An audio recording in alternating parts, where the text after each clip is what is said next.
Nabaliw na female star na si Cheon Song-yi, nakasalubong ang isang gwapong lalaki na si Do Min-joon sa elevator. Nang mapansin niyang hindi ito pinipindot ang buto ng floor, inakala niyang stalker ito. Bakit hindi mo pindutin ang floor number? Sa tanong niya, walang emosyon na sumagot ang lalaki. Nang makita ang kanyang bobong itsura, lalo pang naniwala si Song-yi na stalker ito. Tinanggal niya ang kanyang sunglasses nang may kasamang yabang. Inamin na siya si Cheon Song-yi at tinanong ang lalaki kung paano nito nalaman ang kanyang bagong address. Nang makita ang pagiging self-centered niya, napailing na lang ang lalaki. Parang may pumindot sa switch ni Song-yi at hindi na siya tumigil sa pagsasalita. Pinayuhan niya ang lalaki na mag-aral ng mabuti dahil bata pa ito. Kundi mag-ehersisyo ka para maubos ang iyong enerhiya. Sa harap ng mga sermon ni Cheon Song-yi, hindi man lang siya tinignan ng lalaki. Bago pa matapos magsalita si Song-yi, umalis na ito. Dito lang napagtanto ni Song-yi na magkapitbahay pala sila. Para maiwasan ang awkwardness, ipinakilala niya ang sarili. Humarap sa maingay at sikat na babae, kinawayan lang siya ng lalaki para paalisin at kalmadong isinara ang pinto. Nalaman na ang lalaki ay mula sa isang malayong planeta at dahil sa aksidente sa kanyang spaceship, napadpad siya sa Earth 400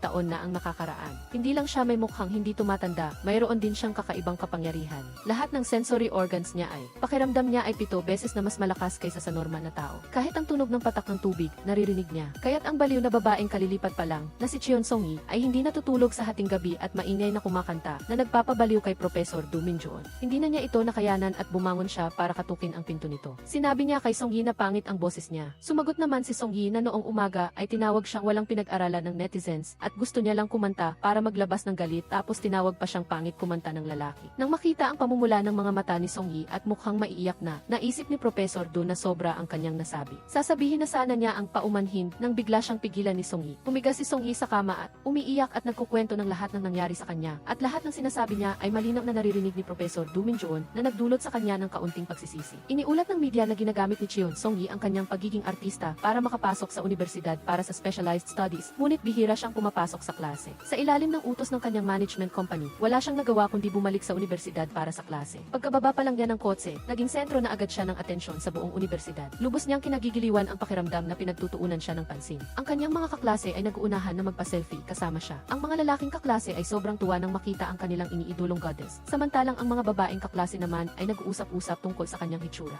Nagpapadama ito ng insecurity kay Cheon Song-yi. Gusto na niyang matapos ang klase, ngunit wala pa ring anino ng propesor. Sa sandaling pumasok ang isang lalaking propesor, nagulat siya. Oh my God, yung bobo pala na kapitbahay ko. Biglang naramdaman niya ang matinding kahihiyan. Nakakatawa at madaling intindihin ang pagtuturo ni Professor Do Min-joon na nagpasaya sa buong klase. Si Song-yi lang ang sumandal sa kanyang kamay at nakatulog. Pagkatapos ng klase, lumapit siya para batiin siya at sinadyang makipag-ugnayan sa kanya. Gusto niyang maging maluwag ito sa kanyang disease. Ngunit hindi man lang natinag si Professor Do, isang 35 taong gulang na single female star ang umuwi na lasing at hindi napansin na mali ang kanyang napuntahang bahay. Matapos subukan ang passcode ng ilang beses at mabigo. Sa postura ni Cheon Song-yi, sinabi niyang isesame, buksan ang pinto. Ang paraan ng pagbukas niya ng 5 daliri ay nagpatawa kay Professor Do Min-joon. Nang sumigaw ulit siya ng isesame, buksan ang pinto, biglang bumukas ang pinto. Oh my God, bukas nga talaga. Siyempre, ako ang nagbukas. Ngunit sa pagkakataong ito, itinuring na ni Song-yi na sarili niyang bahay ang lugar at matigas na nakipagtalo sa harap ng pinto kay Professor Do. Binaliwala niya ang pagtutol ng lalaki at dire-diretsong pumasok sa loob. Iniunat ang kanyang mga braso at binti sa sofa at nakatulog ng mahimbing. Ang kanyang nakakainis na masamang posisyon sa pagtulog ay nagpahinga kay Professor Do. Ngunit ang mukha at katawan ni Song-yi ay nagbigay ng kakaibang damdamin sa isang single sa loob ng daan-daang taon na tulad niya.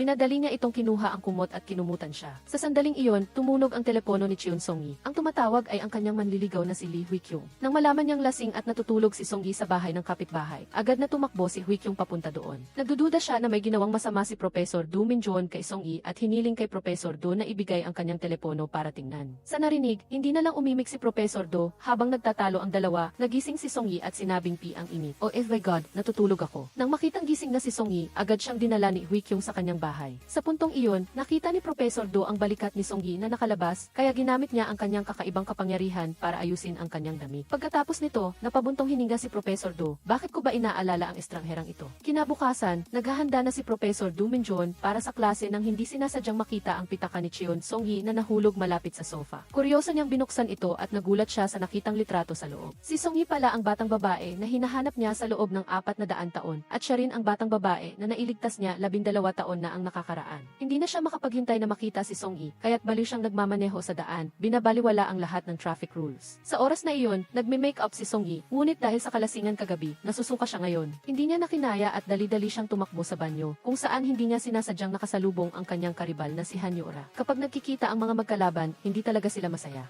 Malamig na ng insulto si Han Yura kay Cheon Song-yi na walang pinag-aralan. Hindi rin nagpatalo si Song-yi at sumagot. Halata na mas magaling mang insulto si Song-yi kaysa kay Yura, kaya't agad itong natahimik. Sa galit ni Yura, handa na sana siyang manakit nang bigla siyang pigilan ng isang kamay. Ito ay si Professor Do Min-jun. Gusto niyang kausapin si Song-yi ng masinsinan, ngunit ang katabi nilang si Yoo Si-mi ay patuloy sa pagsasalita ng walang tigil. Tumingin lang si Professor Do at biglang sabay-sabay na sumabog ang mga ilaw sa loob ng kwarto. Sinamantala ni Professor Do ang kaguluhan para hilahin si Song-yi at umalis. Hindi maintindihan ni Song-yi kung bakit niya ginawa iyon at patuloy siyang nagtatanong, ngunit walang sinabing kahit ano si Professor Do. Kinuha niya lang ang litrato mula sa kanyang bulsa. Bakit mo tinitingnan ang litrato ko ng lihim? Sino ka? Isang 35 taong gulang na single female star na may menstruation sa hating gabi na ang daing ay nakakaistorbo sa kanyang single na kapitbahay sa tapat. Dahil umuwi sa probinsya ang kanyang manager para bisitahin ang mga kamag-anak, napilitan si Cheon Song-yi na pumunta mag-isa sa ospital. Kahit na namumutla siya sa sakit, nagtiyaga siyang mag-makeup bago lumabas. Umupo si Song-yi sa harap ng salamin, tiniis ang sakit habang naglalagay ng lipstick at lumabas lang ng masaya siya sa kanyang hitsura. Medyo nag-alala si Professor Do Min-jun kaya't sinadya niyang salubungin siya sa pinto. Nang makita siya ni Song-yi, parang nakakita siya ng kaligtasan at agad niyang hiniling na ihatid siya sa ospital para magpatingin. Pagkatapos ng diagnosis, ang sabi ng doktor, may appendicitis siya at kailangan siyang operahan agad. Nag-alala si Cheon Song-yi, paano kung lumabas sa balita na dinala ako sa ospital ng isang estranghero? Kaya, wala siyang nagawa kundi hilingin kay Professor Do Min-jun na magpanggap na kanyang manager. Agad namang inayos ng doktor ang operasyon. Plano na sanang umalis ni Professor Do, ngunit pagkatapos ng ilang hakbang, huminto siya, bumalik at umupo sa upuan para maghintay. Malinaw na may koneksyon ang babaeng ito sa kanya. Inutusan ng doktor si Professor Do na tulungan siyang maglakad para makatulong sa paglabas ng hangin. Habang naglalakad sila sa hallway, biglang umulan ng unang snow. Naalala ni Professor Do ang batang babae mula 400 taon na ang nakakaraan. Tamang-tama sa araw ng unang pag-ulan ng snow, nagpahayag ng pagmamahal ang batang babae sa kanya. Ngunit si Cheon Song-yi, sa harap niya, ay iniisip lang na ang pag-ulan ng snow ay perpekto para kumain ng fried chicken at uminom ng beer. Pagkatapos marinig ito, hindi na makapagsalita si Professor Do Min-jun, habang si Song-yi ay patuloy na nagkukwento tungkol sa masasarap na pagkain. Nagpa-appendectomy ka ba o nagpa-brain surgery? Hiniling ni Song-yi kay Professor Do na bumili ng libro para sa kanya. Ngunit karaniwan, nagbabasa lang siya ng mga romantic novels online. Hindi masaya si Professor Do tungkol dito. Kinagabihan, napanaginipan ni Professor Do na nasa panganib si Song-yi. Sa panaginip, nadula si Song-yi at nahulog sa tubig. Kinabukasan, gumamit siya ng mga astrological codes para patago siyang paalalahanan. Sa mga susunod na araw, huwag kang sasali sa anumang aktibidad na may kinalaman sa tubig. Pagkatapos, lihim niyang kinuha ang high heels ni Cheon Song-yi. Umaasa na maiiwasan ang aksidente na nakita niya sa panaginip. Ngunit hindi ito naintindihan ni Song-yi at pinilit pa ring dumalo sa kasal. Bukod pa rito, nakasalubong niya ang kanyang karibal na si Han Yura. Mataas ang boses ni Yura at sinabi niyang may i-anunsyo siyang malaking balita sa kasal. Pagkatapos nito, nagunahan silang dalawa na magpasikat sa harap ng bride, na ikinahihiya ng bride. Naging maayos naman ang kasal, ngunit nang bumalik na ang bangka, napansin ng lahat na nawawala si Song-yi. Nalaman na nakita ni Professor Do Min-jun ang live stream ng kasal, at nakita niya si Song-yi na suot ang sapatos na tinago niya. Ayaw niyang makialam, ngunit hindi sinasadyang nakita niya ang balita tungkol sa pagiging sikat ni Cheon Song-yi. Nang makumpirma niya na siya ang batang babaeng nailigtas niya, 12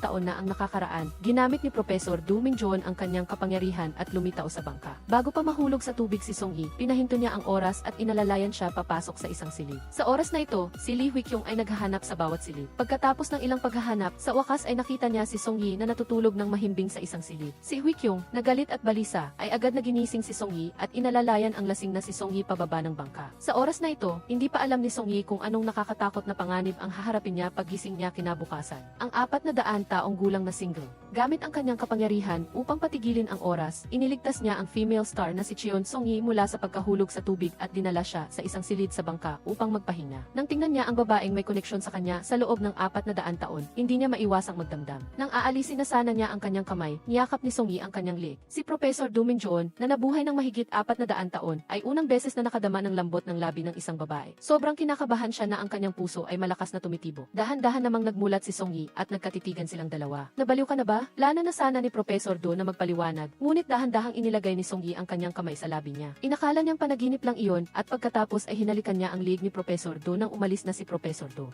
Narinig niya ang utos ni Lee Jae-kyung sa kanyang subordinate na patayin si Han Yura. Kinabukasan, may natagpo ang bangkay ng babae ang pulis sa ilog. Ang biktima ay ang female star na si Yura. Sinasabi ng lahat na si Cheon Song-yi ang may pinakamalaking hinala dahil laging magkalaban ang dalawa. Kapag nagkikita sila, lagi silang nag-aaway at noong gabi ng insidente, nag-away pa sila sa kasal. Agad na kumalat sa internet ang balita na si Song-yi ang pumatay. Nagising si Song-yi mula sa panaginip at nakatanggap ng tawag mula sa kanyang manager. Nagulat siya nang malaman niyang patay na si Yura. Sa labas, maraming reporters na naghihintay, kaya sinabi ng manager sa kanya na umalis muna para iwasan ang gulo. Ngunit nang makalabas na siya, papataas na ang mga reporters sa elevator. Biglang binuksan ni Professor Do Min-joon ang kanyang pinto. Sa gitna ng kagipitan, agad na pumasok si Cheon Song-gi sa bahay nito para magtago sa mga reporters. Sa loob ng 1 minuto, puno na ng mga reporters ang harap ng kanilang mga pinto. Gusto sanang maglambing ni Song-gi kay Professor Do para manatili siya, ngunit matigas pa rin ito at determinado siyang paalisin siya. Sa sandaling buksan ang pinto, lumambot ang puso ni Professor Do, kaya nanatili si Song-gi sa bahay niya. Hindi sinasadyang napasok niya ang silid aklatan at binuksan niya ang isang tala-arawan. Sa loob, nakasulat ang mga pangyayari sa huling 3 buwan ni Professor Do sa Earth. Ginamit ni Professor Do Min-joon ang kanyang kapangyarihan para mapunta sa tabi ni Cheon Song-gi at hinila siya palabas. Nang mag-usap sila tungkol kay Han Yora, umiyak si Song-gi sa lungkot. Kahit na madalas silang mag-away, hindi niya naisip na patayin siya. Nalulungkot at naawa siya sa pagkamatay ni Yora. Naalala ni Song-gi ang huling beses na nakita niya si Yora. Noon, kausap niya ang mayamang tagapagmana na si Lee Jae-kyung, na tila may lihim na relasyon silang dalawa. Narinig niyang nagsismisan sila at nahuli pa siya ni Yora. Ipinagmalaki ni Yora sa kanya na ikakasal na sila ni Jae-kyung. Bago siya umalis, nakalimutan ni Yora ang kanyang bag sa lababo. Nang habulin niya ito para ibigay ang bag, nawala na si Yora. Dahil sobrang lasing siya noong gabing iyon, hindi niya maalala ang mga sumunod na pangyayari. Pumunta silang dalawa sa hallway para magpalamig. Sa tapat, may malaking poster ni Cheon Song-gi. Sinabi niya kay Professor Do Min-joon na tanging mga sikat na bituin sa bansa ang makakapaglagay ng poster doon. Ito ay resulta ng kanyang 12 taon na pagsisikap. Tuwing may masamang nangyayari sa kanya, tinitingnan niya ang kanyang umingiting mukha sa poster at sumasaya siya. Hindi na napigilan ni Song-gi at niyakap niya ang liig ni Professor Do. Ngunit sinabihan lang siya ng matigas na lalaking ito na panatilihin ang 1 metrong distansya sa kanya. Sa gabing iyon, hindi makatulog si Professor Do, ayaw na niyang magmahal ng tao at ayaw na niyang makita ang kanyang mahal na namamatay sa harap niya. Taliwas kay Professor Do Min-joon, si Cheon Song-gi ay nakatulog ng mahimbing ngayong gabi upang takasan ang mga reporters na sumusunod sa kanya. Ang isang A-list star na nagtatago sa bahay ng isang single na lalaki ay hindi nag-aalinlangan, kumakain ng walang tigil at nagkakalat. Nang makita niya ang kanyang sala na naging parang tambakan, naiinis si Professor Do dahil lang sa may dagdag na isang tao na natutulog dito. Ang bahay na ito ay naging parang pugad ng aso. Pagkarinig nito, nagmalaki si Song-gi at inisip niyang ang kanyang presensya ay nagbigay ng buhay sa bahay na ito. Nang mapansin niyang hindi siya naiintindihan ni Song-gi, nag-away sila at nagsimulang maglaro. Ang eksenang ito ay nasaksihan ng matalik na kaibigan ni Professor Do. Ang kapaligiran ay naging tahimik para maitago ang kanyang pagkatao. Nagsinungaling si Professor Do Min-joon sa kanyang matalik na kaibigan at sinabing tatay niya si Cheon Song-gi. Pagkatapos ay kumain silang magkasama sa hapagkainan. Pinigilan ni Song-gi si Professor Do habang binaligtad ang isda at ang dahilan ay magdadala raw iyon ng kamalasan sa mga mangingisda. Bagamat medyo walang saysay ang dahilan, lihim na sumang-ayon si Professor Do. Nang umuwi si Professor Do ngayon, nakita niya na tinatanggal ng isang tao ang malaking poster ni Song-gi. Ayaw niyang sabihin ito kay Song-gi, ngunit bigla na lang gusto ni Song-gi na lumabas para magpahangin. Kaya, ginamit ni Professor Do ang kanyang kapangyarihan at binasag ang vase. Sa oras na ito, tumawag ang manager ni Song-gi at sinabing may natagpo ang suicide letter ang kapatid ni Han Yora na nagsasabing mayroon siyang malubhang cancer.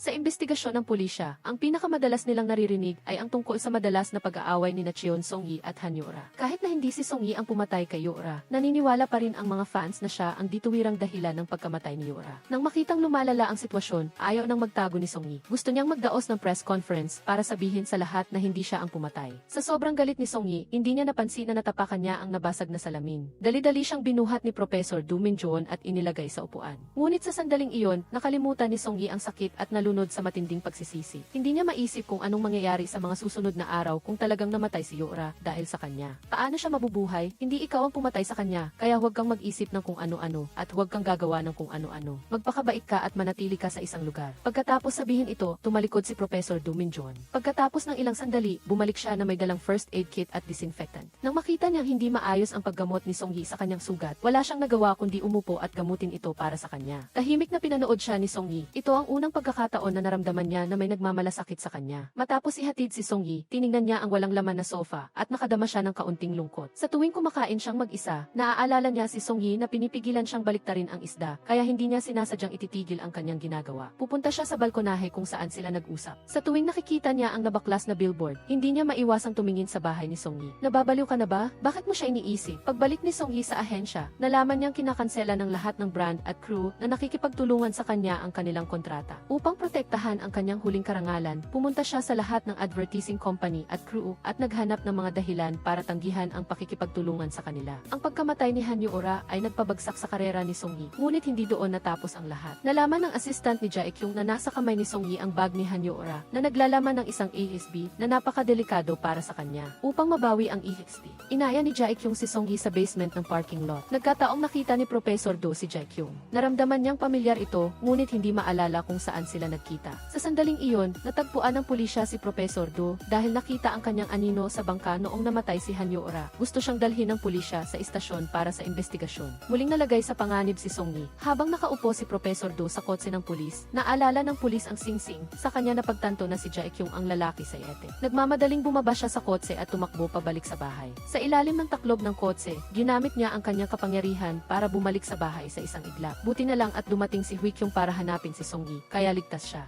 Nakatanggap ang sikat na artista ng isang misteryosong kahon, ngunit nang buksan niya ito ng puno ng pag-asa, isang madugong larawan ang nakita niya sa loob. Natakot si Song Yi at hindi niya alam ang gagawin. Galit na galit siyang kumatok sa pintuan ni Professor Do, ngunit walang sumagot kahit anong tawag niya. Gusto niyang tawagan ito, ngunit naalala niyang wala siyang numero nito. Sa sandaling ito, nabigo at natakot siya. Nag-iwan si Song Yi ng isang tala sa labas ng pinto, umaasa na makakabili si Professor Do ng isang telepono para madali silang makapag-ugnayan. Pagkatapos basahin ito, hindi maiwasang mapabuntong hininga ni Professor Do matapos ang daan-daang taon, nagkatawang tao kaya ang babaeng iyon at bumalik sa tabi niya. Kinabukasan, nakakita rin si Song Yi ng isang tala sa labas ng pinto. Ito ay mula kay Professor Do, nagpapaalala sa kanya na huwag kalimutan ang final exam. Mag-isa siyang nagmaneho patungo sa paaralan. Habang nagmamaneho, umiindayog si Song Yi sa tugtog. Hindi niya namalayan na mas masahol pa ang pagmamaneho niya. Hindi niya rin napansin na may nakasabit na bag sa salamin ng kotse. Mahirap makarating sa paaralan, ngunit hindi niya maiparada ng maayos ang kotse. Matapos ang maraming pagsisikap, naiparada niya ito ng tama, ngunit sinadya siyang banggain ng isang reporter. Sa isang iglap, 10 reporter ang dumating at pinalibutan siya. Alam niyang nasa gitna siya ng kontrobersya, kaya nagtago siya sa kotse at hindi naglakas loob na bumaba. Hindi tumitigil sa pagkatok ang mga reporter sa bintana, nagmamadali. Sa sandaling nag-aalala siya at hindi alam ang gagawin, biglang dumating si Professor Do bilang tagapagligtas. Sa isang pangungusap, inilantad niya ang intensyon ng mga reporter. Pagkatapos, ginamit niya ang kanyang kaalaman sa batas at matatalim na salita para mapilitang sumuko ang lahat ng reporter. Matapos ang lahat, sinabi niya kay Song Yi na bumaba sa kotse. Sa pagtingin sa napaka-cool na lalaki sa kanyang harapan, labis na nabigla si Song Yi. Palagi siyang dumarating sa tamang oras kapag nasa panganib siya. Sa ilalim ng tingin ng hindi mabilang na mga tao, hinawakan ni Song Yi ang kamay ni Professor Do at umalis sa kontrobersyal na lugar. Dinala siya ni Professor Do sa isang museo. Wala siyang interes sa mga artifact na ito. Ngunit sa pagkakataong ito, naakit siya ng isang hairpin. Hindi niya alam kung bakit, ngunit nang makita niya ang hairpin, napuno ng kalungkutan ang kanyang puso. Kaarawan ngayon ni Song Yi, dinala siya ni Professor Do sa isang amusement park. Sa pagtingin sa Ferris wheel, hindi maiwasan ni Song Yi na maalala ang kanyang ama. Dati, tuwing kaarawan niya, nakasakay sila sa Ferris wheel. Ngunit maraming taon na siyang hindi nakikita ang kanyang ama. Nang marinig ito ni Hwi-kyung, hinila niya ang kamay ni Song Yi patungo sa Ferris wheel. Naiwan si Professor Do na mag-isa at umalis. Ngunit sa huli, ginamit pa rin niya ang kanyang kapangyarihan para tumingin sa direksyon ng Ferris wheel. Naalala niya ang malungkot na ekspresyon ni Song Yi nang makita niya ang hairpin, at ang kanyang isipan ay naglakbay pabalik sa 400 taon na ang nakalilipas. Ang batang babae na kanyang nailigtas ay hindi pa nakakapasok sa pintuan ng kanyang asawa ay namatay na ito. Ngunit nang ihatid niya ito pa uwi sa bahay ng ina nito, nilason sila ng iba. Noong panahong iyon, ang babaeng walang asawa na umuwi ay magdadala ng kamalasan sa pamilya. Ngunit sa huli, hindi nagawa ng ina niya na saktan sila at palihim silang pinakawalan. Magkahawak kamay na tumakas sila ni Professor Do, ngunit hinabol sila ng pamilya ng asawa niya. Ayaw niyang mapahamak si Professor Do, kaya inilabas niya ang hairpin na bigay ni Professor Do sa kanya at nagpaalam siya sa kanya habang umiiyak. Minsan niyang sinabi na kapag lumaki siya, magiging asawa niya ito. Ngunit hindi pa siya nakakapasok sa pintuan, namatay na ang kanyang asawa. Ang pagdating ni Professor Do ang nagbigay sa kanya ng lakas ng loob na mabuhay. Siya ay parang ilaw na nagbigay liwanag sa kanyang buhay. Sa sandaling ito, talagang gusto niyang makasama ito habang buhay. Pagkatapos marinig ito, lumuha si Professor Do sa sandaling ito. Dumating ang mga humahabol sa kanila. Gusto sana niyang gamitin ang kanyang kapangyarihan para protektahan si Ihwa. Ngunit dahil sa lason, hindi niya magawa. Nang tumama ang malamig na palaso sa kanila, walang pag-aalinlang ang ginamit ni Ihwa ang kanyang katawan para salagin ito para sa kanya. Sa isang iglap, nakita ni Professor Do na bumagsak si Ihwa sa kanyang mga bisig. Bagamat mayroon siyang kapangyarihan, wala siyang magawa sa sandaling iyon. Kaya, sa loob ng 400 taon, ayaw na niyang magmahal ng iba. Hanggang sa nakilala niya si Song Yi, na ibalik ang kanyang determinasyon na protektahan ang isang tao. Sa sandaling ito, nagtatapat si Hwi-kyung kay Song Yi. Kung ayaw mong sumagot ngayon, pwede bang sabihin mo sa akin mamaya? Sasagutin kita ngayon. Agad na pinahinto ni Professor Do ang oras. Natatakot siyang marinig ang sagot ni Song Yi. Natatakot na maging asawa ng iba si Song Yi. May isang sandali na umasa akong tumigil ang oras magpakailanman. Dahil kahit kahit ano paman ang mangyari, ayokong marinig ang sinabi niyang iyon. Sa hating gabi, ang sikat na artista ay nahumaling sa binata na nagbubukas ng kanyang pinto at nag-flirt pa sa kanya. Nang bumukas ang pinto, inilagay pa niya ang kanyang kamay sa pinto para pigilan ito. Sa pagtingin na walang engagement ring sa daliri ni Song-yi, tila may naramdaman si Professor Do. Natanggap pala ni Song-yi ang mga bagay na ipinadala ng nananakot sa kanya, kaya natakot siyang umuwi. Nang marinig ito, muling pinayagan ni Professor Do na makatulog siya sa kanyang bahay. Nagreklamo si Song-yi na ang kanyang mga pagsisikap sa loob ng mahigit 10 taon ay naging bulalang dahil sa isang walang basehang chismis. Hindi niya alam kung ano ang gagawin sa susunod at hindi rin niya alam kung tama o mali ang pagtanggi sa proposal ni Hui-kyu. Ngayong gabi, kakaiba ang ganda ng pakiramdam ni Professor Do tumingin si Song-yi sa billboard na dating kanya at hindi niya maiwasang mag-isip. Kinaumagahan, bumili si Professor Do ng telepono. Ang una niyang tinawagan ay si Song-yi. Simula nang magkaroon siya ng telepono, araw-araw ay pinapagluto ni Song-yi si Professor Do ng 3 beses sa isang araw. Bagamat lagi siyang nagpapanggap na naiinis, palagi niyang dinadala ang paboritong pagkain ni Song-yi. Ngayon, binigyan ng manager si Song-yi ng isang bag. Ito ang bag na naiwan ni Hanyo-ora noong araw na iyon. Sa sandaling hindi niya alam kung ano ang gagawin sa bag, nadulas ang kanyang kamay at nahulog ang bag sa sahig. Sa utos ng pagiging mausisa, binuksan niya ang AFSCU at natagpuan ang isang kakaibang video. Isang hindi kilalang babae ang nagmamakaawa kay Hanyo-ora na tulungan siyang makaalis doon. Pagkatapos marinig ang kanilang pag-uusap, nalito si Song-yi. Gayunpaman, nakita ni Jae-kyung ang lahat. Habang kumakain silang dalawa, biglang napansin ni Professor Do na may problema sa teddy bear. Lumapit siya para suriin ito. Nagtatago pala sa loob ang isang kamera. Kinuha niya ang mata ng teddy bear. Natakot si Song-yi nang makita ito. Napakahirap na ng kanyang sitwasyon, ngunit mayroon pa ring gustong subaybayan siya. Pumunta si Song-yi sa laundry shop para kunin ang kanyang mga damit at nakasalubong niya ang kanyang matalik na kaibigan na si Simi. Ngayon, pinalitan na nito ang posisyon ni Song-yi at naging pinakasikat na artista. Buong pagmamalaki niyang sinabi kay Song-yi na hindi na siya ang kanyang key supporting actress. Lahat ng kanyang pagmamahal sa loob ng mahigit 10 taon ay peke lang. Hindi inasahan ni Song-yi na ang matalik niyang kaibigan na pinapahalagahan niya ay magiging ganoon kasuklam-suklam. Tinawanan niya ang kanyang sarili sa kapalaran na naglagay sa kanya sa ganoong kahirapan.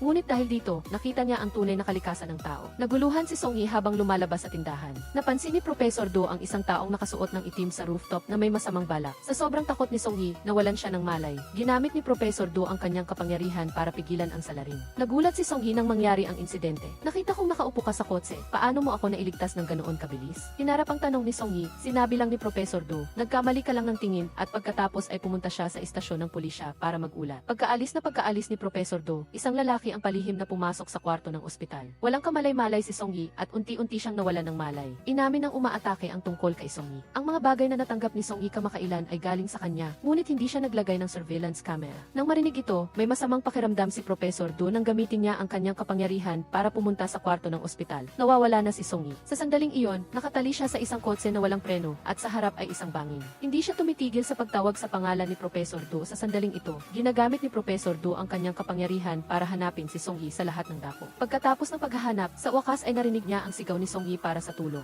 Lumipat si Professor Do mula sa itaas at nailigtas niya si Song-yi na malapit ng mahulog sa bangin. Sa gitna ng takot, malinaw na nakita ni Song-yi ang anino ni Professor Do. Ngunit pagkababa niya sa kotse ay wala siyang nakita. Patuloy na tinatawag ni Song-yi ang pangalan ni Professor Do. Ngunit walang sumasagot. Pagkaraan ng ilang sandali, dumating si Hui-kyung sa bangin at niyakap si Song-yi. Nang bumalik sila sa ospital, sa wakas ay nagpakita na si Professor Do. Saan ka nang galing? Pumunta ka ba sa bangin kanina? Nakita kita. Hinarap ang tanong ni Song-yi. Muling itinanggi ito ni Professor Do. Ayaw niyang may magmahal sa kanya sa mga huling araw niya dito. Mas gugustuhin niyang umalis ng mag-isa kaysa magdala ng sakit sa iba. Tiningnan niya ang kanyang nasugatang kamay at piniling pasanin ang lahat ng mag-isa. Pag-uwi ni Professor Do, ginamot niya ang kanyang sugat. Nang marinig niya si Song-yi at Hui-kyung na nag-uusap sa labas, sa wakas ay nahimasmasan siya. Ngunit pagkaraan ng ilang minuto, narinig niya ang sigaw ni Song-yi. Nagulo ang bahay niya at natakot si Song-yi. Agad na tumakbo si Professor Do at pansamantalang pinatuloy si Song-yi sa bahay niya. Napaisip si Song-yi kung paano palaging nandoon si Professor Do para protektahan siya sa tuwing may nangyayari sa kanya. Nang makita niya ang nasugatang kamay ni Professor Do, muling nagduda si Song-yi. Ngunit nagawa pa rin ni Professor Do na magpalusot. Sa hating gabi, hindi makatulog si Song-yi. Kaya dinala siya ni Professor Do sa silid aklatan at pinapili siya ng ilang lumang libro para basahin.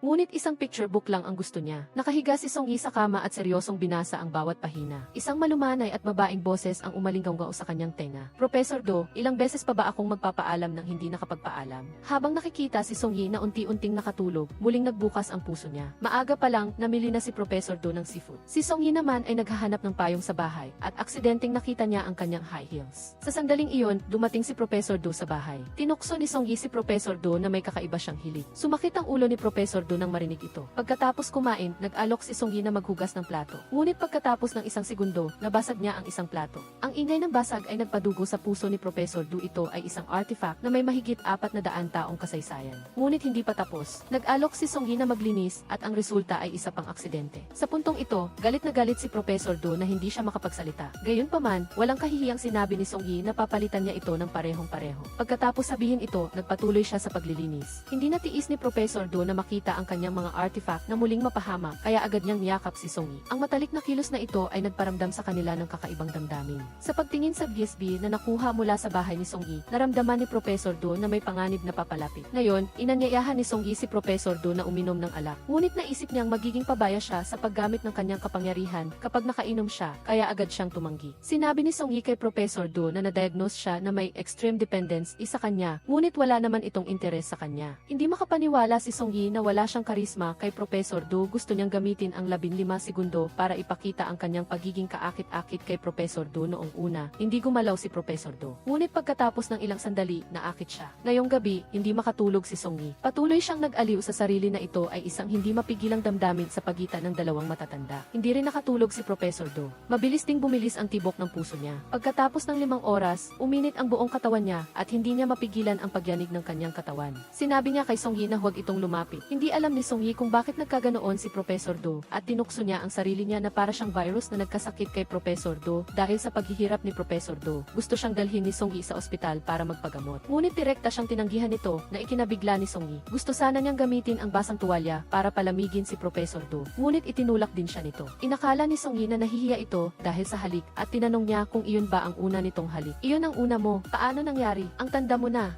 Anong ginagawa niya sa loob ng maraming taon? Sa hating gabi, nagising si Professor Do dahil sa lamig. Gusto sana niyang gamitin ang kanyang kapangyarihan para isara ang bintana, ngunit hindi niya magawa. Si Song Yi naman, dahil inaalagaan siya, natulog sa loob ng sleeping bag sa kanyang kwarto buong gabi. Kinaumagahan, binisita si Professor Do ng kanyang matalik na kaibigan. Tuwang-tuwa ito na hindi dinala ni Song Yi si Professor Do sa ospital, at sinabi niya rito na gagaling ang katawan ni Professor Do ng kusa. Bago umalis, pinagbilinan niya si Song Yi na huwag luraan ang pagkain ni Professor Do. Medyo nalito si Song Yi, ngunit hindi niya ito pinansin. Hindi niya alam na si Professor Do ay isang dayuhan at hindi dapat madikit sa laway ng tao. Sinugalan ni Professor Do ang kanyang buhay para halikan siya. Gabi na nang bumalik si Professor Do sa normal. Nag-usap silang dalawa. Sinabi ni Song Yi na gusto niya ang isang tiyuhin na nagligtas sa kanya noon. Nang marinig ito ni Professor Do, hindi niya sinabi ang katotohanan. Pagkatapos ng lahat, hindi na siya magtatagal dito ng 3 buwan. Sa sandaling ito, biglang tumawag si Jae Kyung. Agad na ginamit ni Professor Do ang kanyang kapangyarihan para sirain ang telepono. Sa sandaling iyon, nasa bahay ni Song Yi si Jae Kyung. Nang marinig ni Professor Do ang boses ni Jae Kyung, alam niyang may masamang gagawin ito kay Song Yi, kaya't agad siyang lumabas at hinarangan ang kanyang daan. Pilit pa ring itinatago ni Jae Kyung ang kanyang motibo, ngunit hindi niya alam na nabisto na ang kanyang masamang balak ni Professor Do. Alam na ni Professor Do ang lahat. Hinarangan ni Professor Do si Jae Kyung sa harap ng elevator at binalaan siyang huwag gumawa ng anumang makakasakit kay Song Yi. Ngunit binaliwala ito ni Jae Kyung at binalaan din niya si Professor Do na ang dahilan kung bakit buhay pa sila ni Song Yi ay dahil hindi pa siya umaatake. Nagmamalaki siyang nagsalita nang hindi niya alam na ang taong nasa harapan niya ay hindi dapat kalabanin. Nang muling bumukas ang pinto ng elevator, nakatayo na si Professor Do sa harap nito. Hindi makapaniwala si Jae Kyung sa kanyang nakita. Muling binalaan ni Professor Do na kapag sinubukan niyang saktan si Song Yi, sisirain niya ito. Ngayon, nag-iimpake si Song Yi sa bahay. Naghahanda na lumipat sa villa na inayos ni Hui Kyung. Gusto niyang mag-iwan ng isang note. Ngunit pag-iisipan niya, pakiramdam niya ay masyadong mataas ang tingin niya sa sarili. Itatapon na sana niya ang papel sa basurahan nang makita niya ang madugong plaster at basag na salamin sa loob. Hindi niya maiwasang magduda. Lalo siyang nagduda na si Professor Do ang nagligtas sa kanya noong gabing iyon, ngunit patuloy itong tumatanggi. Hindi naniwala si Song Yi sa sinabi niya at gustong makita mismo ang sugat sa kamay ni Professor Do pagkatapos niyang alisin ang plaster. Matagal nang gumaling ang sugat. Sinisi ni Professor Do si Song Yi na ginulo nito ang kanyang tahimik na buhay. Pagkatapos marinig ito, galit na umalis si Song Yi, ngunit nang makita niya ang biniling fried chicken ni Professor Do para sa kanya, subalit hindi niya mapigilan ang kaunting kasiyahan. Nang umalis si Song Yi, kinuha ni Professor Do ang EXP na nakuha niya noon. Hindi niya alam kung bakit, pero sa tuwing nahahawakan niya ito, may lumalabas na imahe sa kanyang isipan isang lalaki na nakahiga sa isang malaking dugo. Binuksan niya ang EXP at natuklasan ni Professor Do ang relasyon ni Jae Kyung at Yura. Ang biglaang paglitaw ni Professor Do sa harap ng elevator ay nagdulot ng pagdududa kay Jae Kyung tungkol sa pagkatao ni Professor Do. Ang dahilan kung bakit ipinakita ni Professor Do ang kanyang mga kakaibang kakayahan kay Jae Kyung ay upang protektahan si Song Yi mula sa kanya. kanya. Hindi napigilan ni Song Yi na magpadala ng mensahe kay Professor Do. Ngunit sa simula hanggang sa huli, wala siyang natanggap na anumang tugon. Kalaunan, biglang tumunog ang telepono. Nang tumawag ang may-ari ng bahay upang paalalahanan siya tungkol sa upa, natuklasan ni Song Yi na nasa panganib siya sa pinansyal. Tinanggihan ng bangko ang kanyang loan application. Balak niyang ibenta ang ilan sa kanyang mga bag at alahas, ngunit tinanggihan siya ng mga tindahan. Wala na siyang pagpipilian kundi ibenta ang mga ito online. Ngunit ang contact number na kanyang inilagay ay kay Professor Do sa klase. Patuloy na nakatanggap si Professor Do ng iba't ibang mensahe ng tawad. Kinagabihan, nakatanggap ulit si Professor Do ng tawad. Tinanong niya si Song Yi kung bakit ang kanyang numero ang inilagay niya sa post. Hindi naman ito binigyan ng pansin ni Song Yi at sinabi pa sa kanya na samahan siyang pumunta sa management agency bukas. Dahil hindi na siya ang dating Cheon Song Yi, wala siyang kumpiyansa na harapin sila ng mag-isa. Kung malalaman nila na naghihirap ako ngayon, baka tuluyan na akong bumagsak. Kinabukasan, magkasama silang pumunta sa kumpanya. Bagaman ipinakita ng kinatawan ang kontrata upang tanggihan ang kompensasyon, sa ilalim ng matalinong argumento ni Professor Do, nakuha ni Song Yi ang mga karapatan na nararapat sa kanya. Sinabi ni Song Yi sa kanyang nakababatang kapatid na dalhin ang tsaa kay Professor Do habang nag-makeup siya at kinuha ang kahon ng tsaa. Gusto niyang gamitin ang pagkakataong iyon upang makapunta sa bahay ni Professor Do, ngunit walang awa siyang pinaalis. Natuklasan niya na mahal niya si Professor Do. Nagkita silang dalawa sa balkonahe. Sinabi ni Song Yi kay Professor Do ang laman ng kanyang puso. Malinaw na siya ang unang umakit kay Professor Do, ngunit sa huli, siya ang unang nahulog sa bitag. Hindi talaga ako ganitong klase ng tao. Nagpapasalamat ako sa iyong pag-aalaga sa akin sa panahong ito, ngunit hindi ako ang klase ng tao na hindi makilala ang pagitan ng pasasalamat at pag-ibig. Palagi kong naiisip ang iyong mga sinabi, palagi kitang naiisip, palagi kong naiisip ang tungkol sa paghalik mo sa akin. Nababaliw na ba ako? Ano ang tingin mo sa isang babaeng tulad ko? Sa biglaang pag-amin ni Song Yi, hindi tumugon si Professor Do kahit na gusto rin niya si Song Yi. Kailangan niyang bawiin ang kanyang nararamdaman upang lubos na maprotektahan si Song Yi. Nagpa siya si Professor Do na ibigay ang ESP sa pulis, ngunit sa araw ng kanilang pagkikita, naghintay siya ng matagal, ngunit hindi dumating ang pulis. Ginamit ni Professor Do ang kanyang kakaibang kakayahan at nalaman niyang may biktima sa parking lot. Nang dumating siya, nakita niyang isinasakay na sa ambulansya ang pulis na walang malay. Samantala, nakaupo si Jae-kyung sa isang kotse at nakatingin sa kanya ng mayabang. Galit na sinundan ni Professor Do si Jae-kyung sa tabi ng bangin. Naglaban sila ng harapan. Kinuha ni Jae-kyung ang baril sa kanyang bulsa at itinutok kay Professor Do sa parehong sandali, malapit nang mapahamak si Song Yi. Nag-uusap pa siya sa telepono, ngunit biglang nanghina ang kanyang mga binti at muntik na siyang bumagsak sa lupa nang makita niya ang kanyang kapatid. Sa huli, hindi na siya nakayanan at bumagsak siya. Kaya pala, nang hinahanap ni Song Yi si Professor Do, aksidente niyang nakita ang isang estranghero na nagtatago sa dilim sa pamamagitan ng salamin na naghahanda na saktan siya. Sinubukan ni Song Yi na manatiling kalmado at sa pamamagitan ng kanyang kahanga-hangang galing sa pag-arte, naloko niya ang salarin. Sa wakas ay nakaligtas siya. Sa sandaling iyon, tinutukan din ni Jae-kyung si Professor Do ng baril. Nang magpaputok siya, biglang naglaho si Professor Do. Habang nabibigla si Jae-kyung, biglang lumitaw si Professor Do sa likod niya. Hindi mo ako mapapatay, gago ka. Pagkatapos niyang sabihin iyon, biglang naglaho si Professor Do. Galit na sumigaw si Jae-kyung na parang nababaliw. Hindi siya makapaniwala sa mga nangyari. Habang sumisigaw siya at hinihiling kay Professor Do na magpakita, lumitaw si Professor Do sa likod niya at pinatulog siya. Ngunit tinamaan din siya ng pampatulog. Napansin niyang humina ang kanyang kapangyarihan. Sa sandaling iyon, tumawag si Song Yi. Nang marinig niyang may estranghero sa kanyang bahay, nag-aalala si Professor Do na baka mapahamak siya, kaya ginamit niyang muli ang kanyang kakaibang kakayahan upang lumitaw sa harap ng pintuan niya sa isang iglap. Nang makita niyang ligtas si Song Yi, gumaan ang kanyang loob at nawalan siya ng malay. Sa tulong ng kanyang nakababatang kapatid, dinala nila si Professor Do sa kama. Ngunit ang temperatura ng kanyang katawan ay nakakakilabot na mababa, 28 degrees lang. Ngunit dahil sa karanasan niya noong una, hindi na siya naglakas loob na dalhin siya sa ospital. Kinabukasan, sa wakas ay nagising si Professor Do, muli siyang gumaling ng walang anumang pinsala. Tinanggihan ni Professor Do ang lahat ng kabutihan ni Song Yi at muling nagpakita ng malamig at malayo na saloobin. Subalit, kahit na ganoon, hindi sumuko si Song Yi. Alam ko kung paano ko ayusin ito, unahin mo muna ang sarili mo. Ang mga salitang ito ay parang malamig na tubig na ibinuhos sa puso ni Song Yi. Ngunit agad niyang inayos ang kanyang damdamin. Sinundan siya sa supermarket para bumili ng mga bagay at sinadya pang purihin siya. Gayunpaman, si Professor Do ay nanatiling malamig pa rin. Nang lumabas si Professor Do para mangisda, kusa siyang sumunod. Kahit na hindi niya siya pinansin sa buong daan, nanatili siyang positibo at patuloy na nakikipag-usap sa sarili niya. Sinabi ko sa iyo ang ilang bagay noong nakaraan. Alam mo ba kung ano iyon? Hindi mo ako sinagot. Hindi lang iyon, tuluyan mo akong binaliwala. Hindi talaga ka panipaniwala. Nagtayo sila ng tolda sa tabi ng lawa at ang mood ni Song Yi ay napakaganda. Masaya siyang nagtatampisaw sa ibabaw ng tubig na parang isang kaibig-ibig na diwata. Inakala niya na ito ay isang romantikong lakad na inayos ni Professor Do. Ngunit bigla siyang hinila nito at seryosong sinabi sa kanya na hindi siya nito gusto. Ngunit ang mga ginawa niya ay dahil naawa siya sa kanya. At ang halik ay dahil sa pagtataka. Umaasa siyang hindi na siya lilitaw pa sa harap niya sa hinaharap. Ang mga salitang ito ay tumagos sa puso ni Song Yi. Lumabas ang kanyang mga luha. Bakit parang nagsisinungaling ka? Marahil, iyon na ang huling pagiging matigas niya. Sa huli, umalis siya ng may pagsisisi at sugat sa puso. Sa pagkakataong ito, nagpa siya si Song Yi na umatras, bawiin ang pagmamahal na nakatanim na sa kanya, ngunit hindi sinuklian. Ang hindi niya alam, hindi siya binitawan ni Professor Do sa sandaling umalis siya. Ginamit ni Professor Do ang kanyang kakaibang kakayahan upang i-freeze ang oras. Ang mga snowflakes na bumabagsak mula sa langit ay nakatigil sa ere, nagyelo dahil sa kanilang pag-ibig. At saka, binigyan ni Professor Do si Song Yi ng isang malalim na halik. Habang pauwi si Song Yi na may malungkot na puso, nakasalubong niya. Sinundo siya ni Hui Kyung.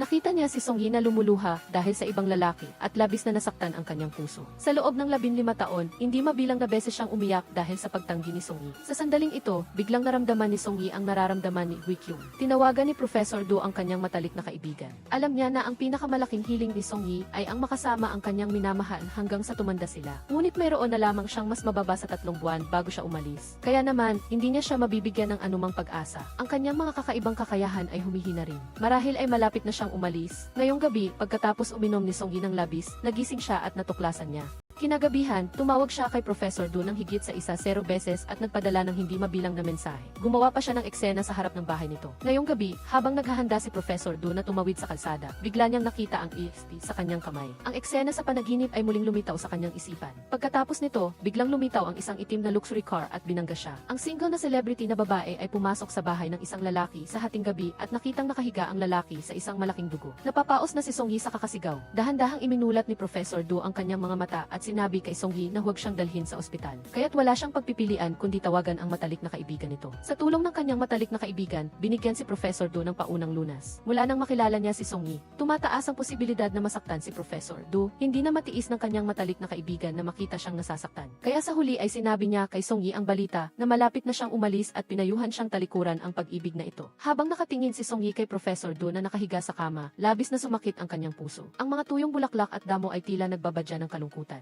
Matagal na naglakad si Song Yi sa labas ng pinto at ayaw niyang umalis. Nag-aalala siya sa kaligtasan ni Professor Do at mas natatakot siyang tuluyan na siyang iwan ni Professor Do. Habang walang malay si Professor Do, nagkaroon siya ng isang magandang panaginip. Sa panaginip, magkasama sila ni Song Yi araw-araw at namumuhay sila ng simple at masaya. Malaya niyang matatanggap ang pag-ibig ni Song Yi nang walang pag-aalinlangan. Natumanda sila ng magkasama. Pagkaraan ng ilang araw, gumaling si Professor Do, ngunit malinaw na naramdaman niyang humina na naman ang kanyang mga kakaibang kakayahan. Nag-aalala si Yukiko na kung magpapatuloy ito, maibubunyag ang kanyang pagkatao sa madaling panahon. Kaya pinayuhan niya itong ibenta na ang bahay. Gusto ni Song Yi na dalawin si Professor Do upang tingnan kung kumusta na siya. Ngunit nang buksan niya ang pinto, natuklasan niyang nagbago na ang passcode. Kaya naman, nailahad lamang niya ang kanyang nararamdaman sa pamamagitan ng kamera. Habang nakatingin siya sa mukha ni Song Yi na puno ng luha, namula rin ang mga mata ni Professor Do sa sandaling ito. Gusto niyang tumakbo papalabas at yakapin si Song Yi. Sa huling pagkakataon, pumunta si Professor Do kay Jae Kyung. Sumang-ayon siya kay Jae Kyung. Nagpasiya siyang akuin ang lahat ng kasalanan at maglaho. Ang tanging kondisyon ay huminto na si Jae Kyung. Umiti ng malamig si Jae Kyung at sumang-ayon sa kanya. Bigla na lang, nagpa siya si Professor Do na makipagkita kay Song Yi. Nang matanggap niya ang balita, tuwang-tuwa si Song Yi. Ngunit nang maganda siyang humarap kay Professor Do, nanatili itong may malamig na ekspresyon na parang yelo. Hindi ito pinansin ni Song Yi, basta't makasama niya ang taong mahal niya, masaya na siya. Do Min-jon, saan ka pupunta pagkatapos ng 2 buwan? Hindi sumagot si Professor Do, nagpatuloy si Song Yi sa pagsasalita. Hindi raw niya alintana ang long-distance relationship. Umaasa siyang huwag siyang iwan ni Professor Do dahil lang sa kailangan itong pumunta sa isang lugar.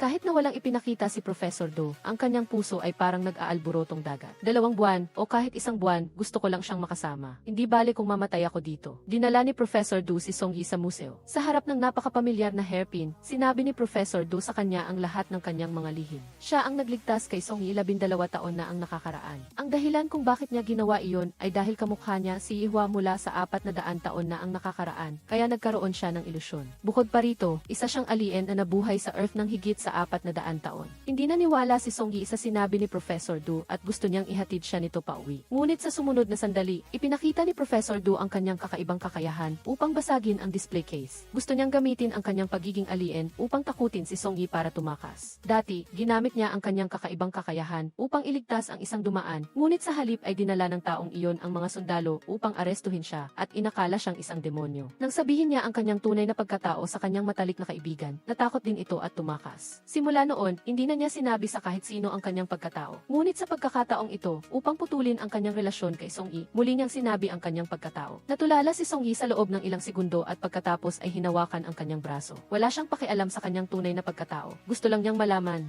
kung talaga bang gusto niya siya. Sa sandaling ito, medyo nag-alinlangan si Professor Du. Ngunit sa huli, walang awa niyang inalis ang kamay ni Song-yi at tumalikod. Hindi inakala ng babae na ang lalaking hinahanap-hanap niya araw-araw ay isang alien. Ngunit hindi natakot si Song-yi, kundi naging curious pa siya tungkol sa superpowers ni Professor Du. Pinagawa pa niya itong ipakita ang kanyang mga kakaibang kakayahan sa gitna ng mataong kalye. Kung hindi, ibubunyag niya ang tunay na pagkatao nito sa buong mundo. Sumasakit ang ulo ni Professor Du dahil kay Song-yi, kaya't sumang-ayon na lang siyang makasama siyang kumain. Sa hapagkainan, parang isang curious na bata si Song-yi na patuloy na nagtatanong ng mga walang kwentang tanong. Nagpatuloy ito hanggang sa tuluyan ng naubusan ng sasabihin si Professor Du pagkatapos nilang kumain. Naglakad-lakad silang dalawa sa dalampasigan. Biglang tinanong ni Song-yi kung talagang kamukha niya si Ihwa, ngunit hindi sumagot si Professor Du. Gusto niyang malaman kung ang pagtulong ni Professor Du sa kanya ng paulit-ulit ay dahil lang sa kamukha niya si Ihwa. Kahit na gusto niya si Song-yi, pinili pa rin ni Professor Du na sabihin ang taliwas sa nararamdaman niya. Nagbigay siya ng kasinungalingan na ang lahat ay ilusyon lang niya at hindi niya kailanman nagustuhan si Song-yi. Wala ka man lang naramdaman para sa akin. Tama, kahit sandali hindi mo ako nagustuhan. Ang mga mata ni Professor Du na umiiwas ay nagsasabi ng lahat. Naalala niya ang unang pagkakataon na nag-usap silang dalawa sa labas ng balkonahe. Naalala niya ang hubog ni Song-yi na lasing. Naalala niya ang pagpapanatili sa kanyang bahay kapag nasa panganib siya. Kahit sandali hindi mo ako nagustuhan. Sa huli, pinili pa rin ni Professor Du na tanggihan ang kanyang damdamin. Habang nakatingin siya sa nag-iisang figura ni Song-yi na papalayo, napuno ng komplikadong damdamin ang puso ni Professor Du mula noon. Kapag nagkasalubong silang dalawa, hindi na siya ang unang bumabati. Sinimulan niyang ilagay ang lahat ng kanyang atensyon sa trabaho at nagpumilit siyang walang gumamit ng stunt double sa eksena ng cable wire. Ngunit sa sandaling tumalon siya, mas lumapit sa kanya ang panganib. Sa sandaling tumalon siya sa zipline, bigla itong nagkaproblema. Agad na nawala ng balanse si Song-yi at nahulog ng malakas at tumama sa dingding. Agad siyang bumagsak. Sa sandali ng panganib, agad na tumakbo ang kanyang matalik na kaibigan na si Hwi-kyung at niyakap siya. Dahil sa malakas na pagtama, nawalan ng malay ang dalawa. Mabilis na kumalat ang balita tungkol sa pagkakasugat ni Song-yi habang nagsushoot. Upang matiyak na hindi na muling masusugatan si Song-yi, nagpa siya si Professor Du na tuparin ang kanyang kasunduan kay Jae-kyung. Sa sandaling ito, nasa istasyon siya ng pulisya para sa investigasyon. Matapos malaman ang nangyari kay Song-yi, hindi na inalintana ni Professor Du ang kanyang pagkatao at ginamit niya ang kanyang mga kakaibang kakayahan upang direktang makapunta sa ospital. Habang nakatingin siya kay Song-yi na nakahiga sa kama at nahihirapang huminga, labis na sumakit ang puso ni Professor Du. Lumaganap sa buong katawan niya ang pakiramdam ng galit. Muli niyang ginamit ang kanyang kakaibang kakayahan.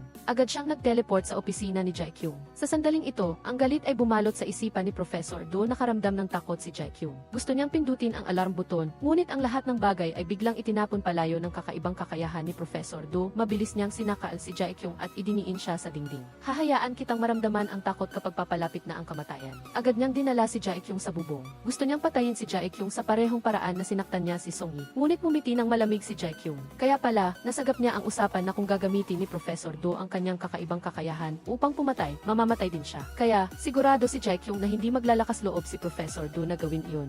Ngunit mas pinili ni Professor Du na mamatay kasama siya. Subalit, nang kikilos na si Professor Du, biglang sumigaw si Jae-kyung na kung mamamatay siya, mamamatay din si Song-yi sa ospital. Inayos na niya ang lahat noon pa man. Nang makita ang mayabang na ekspresyon ni Jae-kyung, sumigaw siya, mamatay ka na, gago ka. Ngunit sa huli, pinatawad pa rin siya ni Professor Du. Talagang hindi niya kayang ipusta ang buhay ni Song-yi. Kung matatalo siya sa pustahan, wala nang sinuman ang makakaprotekta kay Song-yi. Sa panaginip, sinabi ni Song-yi sa kanyang ama na sa unang pagkakataon, mayroon na siyang minamahal na masigit pa sa kanya. Mayroon na siyang taong gusto niyang makasama mula umaga hanggang gabi. Si Professor Du ay isang taong karapat-dapat niyang mahalin ng buong puso. Kahit na patuloy siya nitong itinataboy at pinapaalis, hindi ko pa rin maalis ang mga paa ko upang umalis. Kahit na sinubukan ko ang lahat ng paraan para kamuhian siya, hindi ko magawa. Nang magising si Song-yi, ang kanyang ama na matagal na niyang hindi nakikita ay nasa tabi niya. Sa sandaling ito, namumula rin ang kanyang mga mata. Ang makita ang kanyang ama pagkatapos niyang magising ay nagbigay kay Song-yi ng labis na init sa puso. Niyakap niya ang kanyang ama habang umiiyak umiyak at sa wakas ay pinatawad na niya ito sa pag-alis ng walang paalam noon. Nagkasama silang uminom ng beer at kumain ng fried chicken at nagkwentuhan sila tungkol sa mga nangyari sa nakalipas na ilang taon. Diretsahang inamin ni Professor Do sa pulisya ang kanyang pagiging alien at sinabi rin ang katotohanan sa likod ng pagkamatay ni Yura at ibinigay ang XP sa kanila. Pagkatapos nito,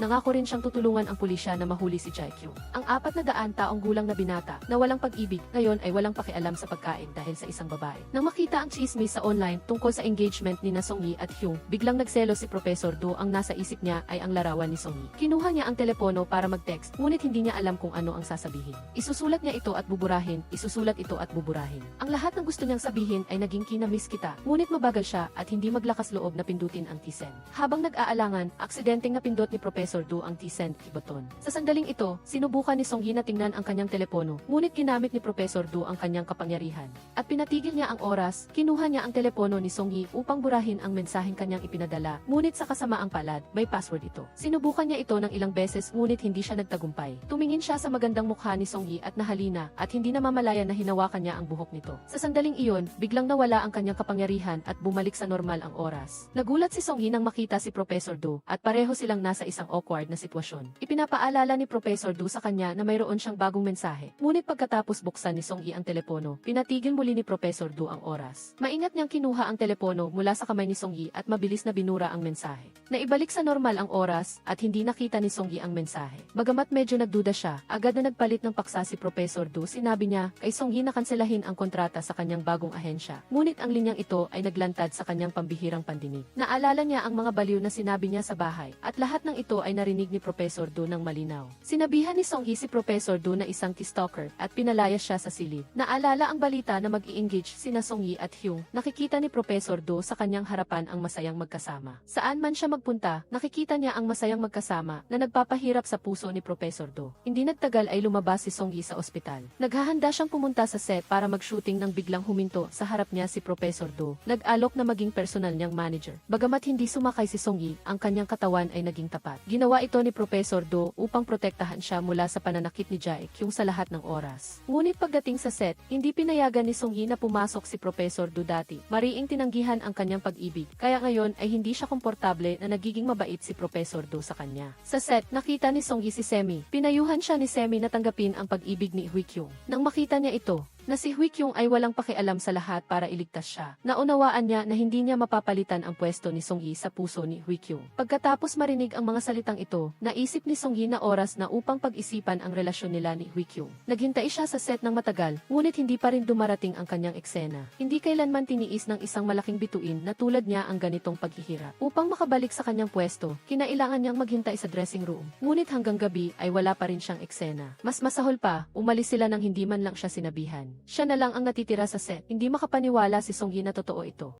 Hindi siya tumingin sa daan at aksidenteng nadulas. Sa kabutihang palad, nasalo siya ni Professor Do, ngunit galit pa rin si Song-yi. Bakit mo ako hinintay? Dahil gusto kitang protektahan, sagot ni Professor Do. Hindi alam ni Song-yi kung bakit biglang naging ganito si Professor Do. At si Professor Do naman ay hindi maglakas loob na sabihin ang kanyang nararamdaman. Hindi ba't sinabi mo na kahit minsan, hindi mo ako nagustuhan? Hindi ka ba nahulog sa akin? Hindi ka ba nag-aalala sa akin? Hindi mo ba naisip na magkasama tayo sa hinaharap? Sinabi niya kay Professor Do na hindi siya ang kasintahan ni Ihwa at sinabihan siyang huwag nang magpakita sa buhay niya. Ang mga salitang ito ay nagparamdam kay Professor Do na malapit na niyang mawala si Song-yi. Gumamit siya ng kapangyarihan para sindihan ang lahat ng ilaw at hinila si Song-yi sa kanyang bisig. Sa sandaling ito, wala na siyang pakialam sa mangyayari sa hinaharap, gusto lang niyang makasama si Song-yi. Yumuko si Professor Do at hinalikan si Song-yi sa labi. Pagkatapos ng isang segundo, hindi sinasadyang itinulak siya ni Song-yi. Tinanong niya si Professor Do kung talagang gusto siya nito, ngunit nanatili siyang tahimik. Labis itong ikinabigo ni Song-yi. Kahit na nagsinungaling lang si Professor Do sa kanya sa oras na ito, masaya pa rin siya. Tinalikuran niya si Professor Do at bumulong, pagkatapos ay lumingon siya at nakita siyang nakahiga sa lupa. Ginawa ni Song-yi ang lahat para maibalik siya sa kotse. Do Min-jun, gising. Bakit mo ako ginaganito? Pagkatapos ng maraming paghihirap, naipasok niya si Professor Do sa kotse. Nagawa pa ring magreklamo ni Song-yi, bakit humina ang iyong superpower? Nahimatay ka lang pagkatapos mong halikan ako, o SY gosh. Bagamat sinabi niya iyon, nasasaktan pa rin siya nang makita ang maputlang mukha ni Professor Do habang nasa daan. Patuloy na nagreklamo si Song-yi habang patuloy patuloy siyang nagmamaneho ng mabilis. Nang sa wakas ay naiuwi niya si Professor Do ng ligtas. Inilagay niya si Professor Do sa kama, ngunit hindi pa rin mapigilan ang sarili na tanungin siya, bakit ka nahimatay pagkatapos mo akong halikan?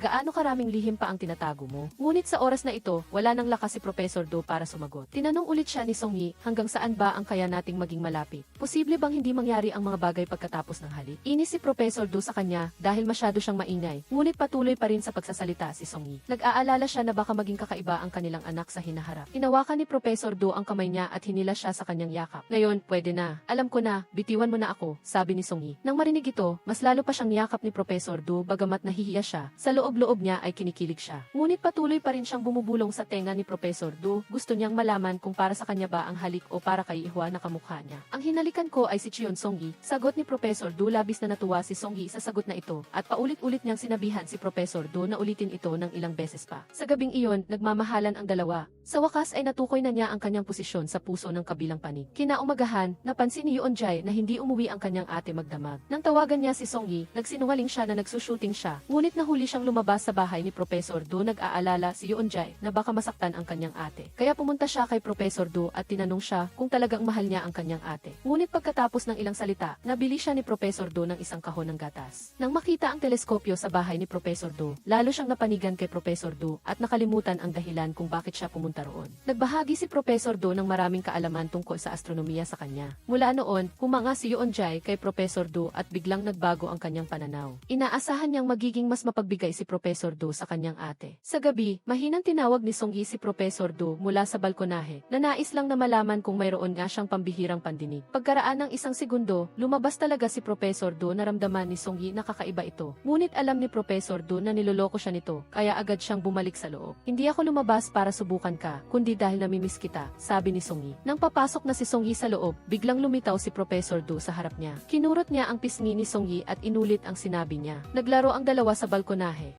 Pagkatapos, prangkahan niyang sinabi ang kanyang pagkatao kay Song-yi. Dominjon, nandito ako sa tabi mo ngayon. Lagi kitang sasamahan at hinding-hindi kita iiwan, sabi ni Song-yi. Sa isang sandali, si Song-yi ay mukhang seryosong babae. Ngunit sa susunod na sandali, naging nakakatawa siya. Bigla niyang naisip na si Professor Do ay mananatiling bata magpakailanman habang siya ay tatanda at magiging abo. Dinala ni Professor Do si Song-yi sa set para mag-shoot. Nang marinig niya na may eksena ng halikan, bigla siyang nagselos at hiniling na gumamit siya ng double. Minjon, ikaw ay isang makalumang tao. Bagamat maaari na lang siyang mag-shoot ng ilang maliliit na eksena ngayon, mas masaya siya kaysa sa pagganap ng isang malaking papel.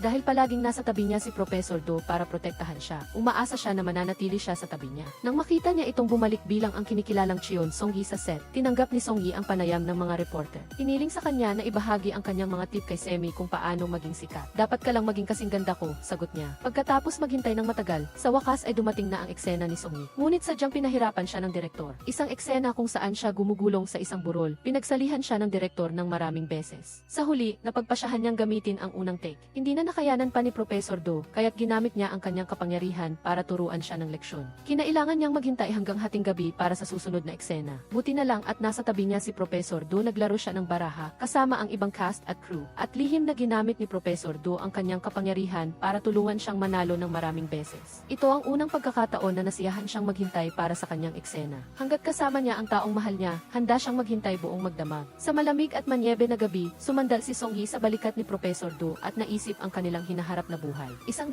araw, 1 taon, 1,000 araw, gusto ko silang makasama ka. Gusto kong gawin ang mga bagay na ginagawa ng ibang mag-asawa. Gusto kong magsuot ng magkaparehong singsing at damit. Gusto kong kumain kasama mo sa paikot-ikot na restaurant sa Namsan Tower. Habang kumakain ay pinagmamasdan ang gabi at isusulat ang pangalan nating dalawa sa padlock ng pag-ibig. Nang marinig ang mga hiling ni Song-yi, nanahimik si Professor Do ng matagal. Mayroon na lang siyang 1 buwan bago siya umalis sa Earth. Hindi niya alam kung paano sasabihin kay Song-yi, kaya sinabi na lang niya na tutuparin niya ang lahat ng hiling nito sa loob ng 1 buwan. Bakit sa 1 buwan lang? Tanong ni Song-yi. Dahil sa pagtatanong ni Song-yi, sa wakas ay sinabi ni Professor Do ang lahat. Sa loob ng 1 buwan, kailangan niyang bumalik sa kanyang pinanggalingan. Hindi matanggap ni Song-yi ang malupit na katotohanan ito. Mahigit 400 taon nang naninirahan si Professor Do sa Earth. Bakit kailangan mong umalis sa panahong nagmamahalan tayo? Sinabi ni Song-yi na handa siyang maghintay kay Professor Do kahit 1 taon, 2 taon, o mas matagal matagal pa. Ngunit hindi niya alam na ang pag-alis niyang ito ay panghabang buhay. Isang babae ang naglambing sa binata para humingi ng numero ng telepono at bagamat ayaw ni Professor Do, hindi niya matalo ang pagiging matyaga ng babae. Nang sasagutin na sana niya, sumugod si Song Yi sa selos at pinaghiwalay silang dalawa na sinabihan si Professor Do, kung may sasabihin ka, sabihin mo na. Kung hindi, huwag ka nang magsalita pa. Nang marinig ito, agad na hinabol ni Professor Do si Song Yi. Hindi maintindihan ni Song Yi kung bakit kailangang umalis ni Professor Do. Wala pa nga silang maayos na date, umaasa siyang mananatili si Professor Do sa harap ng patuloy na pagpigil ni Song Yi. Nanatiling tahimik si Professor Do, labis na nabigo si Song Yi. Umaasa siya na kung aalis si Professor Do, aalis siya ng tahimik at hindi nagagawa ng mga bagay na magpapabago sa kanyang isip dahil kailangan niyang manatili dito at mamuhay sa lugar kung saan siya nag-exist at naglaho. Malinaw na sinabi niya ang kabaligtaran ng kanyang nararamdaman, ngunit inakala ni Professor Do na totoo iyon. Kung iyon ang gusto mo, gagawin ko iyon. Sa sandaling iyon, labis siyang umaasa na mananatili siya. Habang pinapanood si Professor Do na umalis, tahimik na umiyak si Song Yi. Ngunit sa huli ay nagpasya siyang tumalikod at umalis. Lubos na nagmamahalan ang dalawa. Patuloy silang naglakad sa magkaibang direksyon. Masama ang pakiramdam ni Professor Do siya, na karaniwang hindi umiinom ng alak ay nalasing ngayon. Unti-unti ring nawawala ang kanyang kapangyarihan. Ang ilaw sa silid ay kumikislap dahil sa isang pagbuntong hininga, nawala ng kuryente ang buong gusali. Pagkatapos, sa isang pagkurap ng mata, nasa balkonahe na siya. Nang makita niya na ang tao sa poster ay hindi si Song Yi, hindi siya masaya. Matapos ang isa pang buntong hininga, ang buong lungsod ay nabalot sa dilim. Nang pumasok si Song Yi sa silid, nakita niya si Professor Do na lasing at nakahiga sa kanyang kama, patuloy na nagsasalita ng walang saysay. Sinubukan ni Song Yi na tanungin siya kung sino ang gusto niyang makasama. Sinabi ni Professor Do ang kanyang pangalan.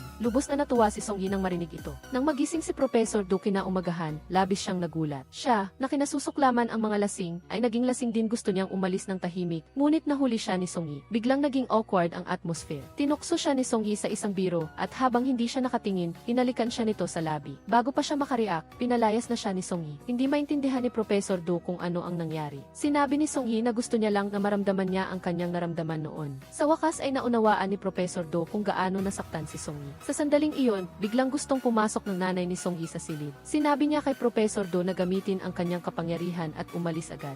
Ngunit mukhang hindi na gumagana ang kanyang kapangyarihan. Sinubukan niya ito ng maraming beses ngunit nabigo. Sa huli, umakyat na lang siya sa balkonahe para makabalik. Nag-isip ng matagal si Song Yi at sa wakas ay sumuko rin siya. Kahit isang buwan o isang taon, gusto niyang gumawa ng pinakamagandang alaala kasama si Professor Do sa maikling panahon na natitira. Nagtapat siya sa kanya sa pamamagitan ng pader. Do Minjun, hindi ko alam kung naririnig mo ako. Pinag-isipan ko ng mabuti. Kung hahayaan lang kitang umalis ng walang ginagawa, baka pagsisihan ko. Kaya, ang mga bagay na ginagawa ng mga tao sa loob ng 3 buwan, 1 taon, o 2 taon, gagawin natin lahat sa 1 buwan, gaya ng sinabi mo. Sa pamamagitan lang ng paggawa nito, magagawa niyang kalimutan ang lahat ng walang pagsisisi. Ngunit paano naman makakalimutan ni Professor Do si Song Yi? Sinabi ni Song Yi na gusto niyang mag-travel kasama si Professor Do, at pagkatapos ng 1 segundo, nakatanggap siya ng mensahe mula kay Professor Do. Alam niya na narinig niya ang lahat ng kanyang sinabi. Sa elevator, kusa niyang hinawakan ang kamay ni Professor Do at sumandal sa kanyang balikat sa buong biyahe. Umaasa talaga siyang tumigil ang oras sa sandaling ito.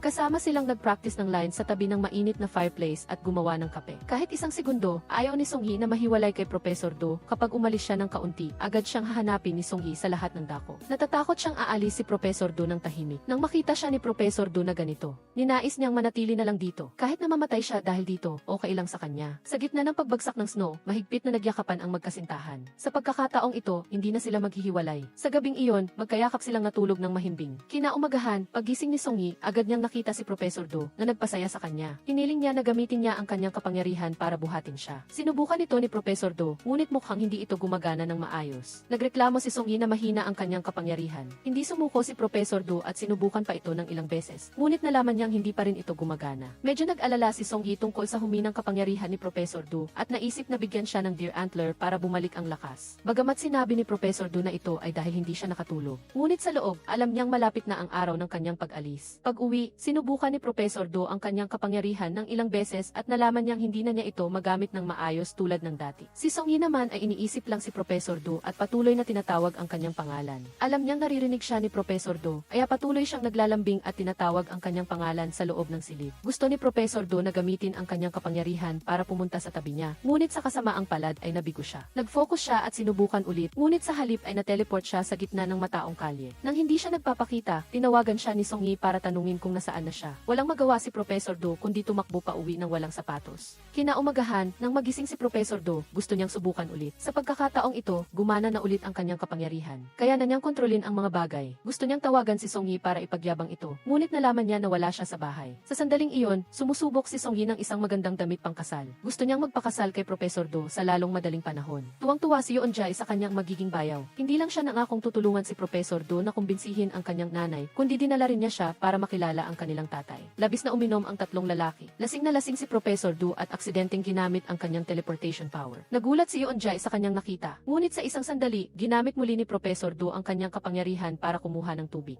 Itong pagkakataon, lubos na nabihag si Yeon Jae kay Professor Do at siya na mismo ang naghatid kay Professor Do sa kanyang bahay at tiniyak na hindi niya sasabihin ang kanyang sikreto. Sa almusal, sinabi ni Song Yi na hindi na niya kayang bayaran ang renta, na isang pahiwatig na gusto niyang lumipat at manirahan kasama ni Professor Do, ngunit si Professor Do ay isang hangal. Hindi niya naintindihan ang gusto ni Song Yi at sa halip ay nag-alok na pautangin siya. Galit na sinubo ni Song Yi ang kanin sa kanyang bibig. Nang makita ni Professor Do na hindi siya masaya, nag-alok siyang mag-date sila sa Seal Tower sa gabi. Maagang naghintay si Professor Do sa kotse. Paglabas ni Song Yi, sinabi sa kanya ni Professor Do na kunin ang isang bagay sa trunk. Inakala ni Song Yi na may inihanda itong sorpresa para sa kanya, ngunit nang buksan niya ang trunk, sa loob, walang laman. Nais lang pala ni Professor Do na kunin niya ang wiper. Galit na isinara ni Song Yi ang trunk para maglabas ng sama ng loob. Wala ka bang mga kamay at paa? O kaya gamitin mo ang iyong superpower? Bakit kailangan mo akong utusan? Isinulat ni Song Yi ang kanilang pangalan sa love lock. Umaasang hindi na sila maghihiwalay pa mula ngayon. Pagkatapos, sinabi niya kay Professor Do na itapon ang susi. Bagamat hindi niya ito naintindihan, masunurin pa rin niyang sinunod ang sinabi niya. Nakalock na, Dominjon, mula ngayon nakalock ka na sa akin.